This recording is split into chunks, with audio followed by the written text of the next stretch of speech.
aux personnes qui vous écoutent? Je leur dirais ceci. C'est vous qui incarnez le défilé de la France. Car le défilé de ce matin, aux ordres de Macron, c'est une honte, c'est une infamie.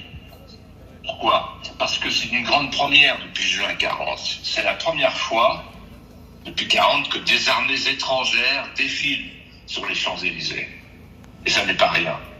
Ce n'est plus un défilé des armées françaises, ce n'est plus un défilé des soldats français, ce n'est plus un défilé de la France, de la fierté française, de la souveraineté française.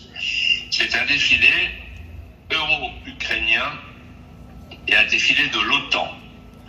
C'est un défilé de l'OTAN, c'est-à-dire que nous défilons au nom d'un pacte atlantique moribond qui nous interdit de prendre nos ordres à Paris, mais qui nous oblige à prendre nos ordres à Washington. Si De Gaulle était là, il désignerait du doigt cette infamie en expliquant « sortons de l'OTAN tout de suite pour rendre à la France son indépendance et sa souveraineté ». Ensuite, c'est un défilé euro-ukrainien. D'abord européen, européiste. C'est Madame van der Leyen ce matin, la patronne. C'est elle, le chef des armées européennes. C'est un tournant symbolique, un basculement symbolique considérable. C'est le symbole du transfert de la souveraineté. Parce que la souveraineté, par définition, c'est d'abord la défense. Et puis, c'est un défilé ukrainien. À la télévision, on a vu que la tête de Zelensky en permanence. L'Ukraine, c'est un pays qui nous coûte très cher, de plus en plus cher, pendant que les Français galèrent pour leur essence. Ça nous coûte des milliards et des milliards, et c'est que le début. Ensuite, c'est un pays qui honore les nazis. Vous avez vu récemment qu'il y a eu la réhabilitation d'un nazi qui s'appelle Melnik, réhabilitation par Zelensky, qui a parti lié avec les nazis. Et c'est un pays qui va entrer dans l'Union européenne pour en finir avec notre agriculture et notre industrie.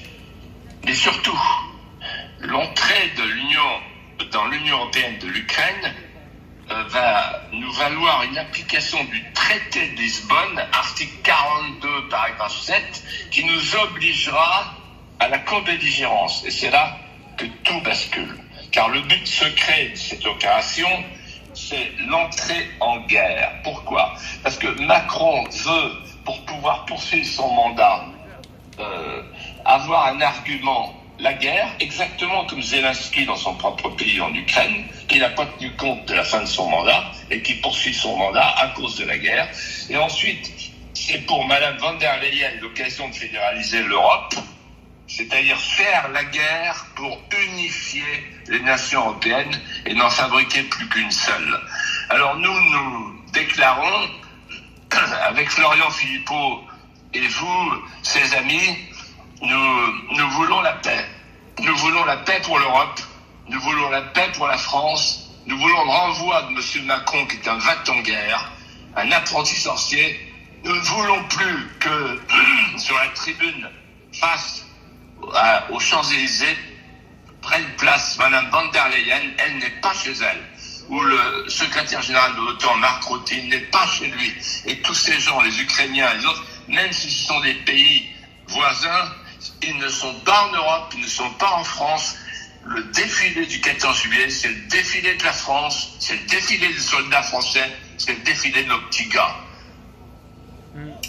Merci beaucoup, Philippe de Villiers. Merci beaucoup. Merci à Philippe de Villiers qu'on peut applaudir très fort. Nous allons maintenant écouter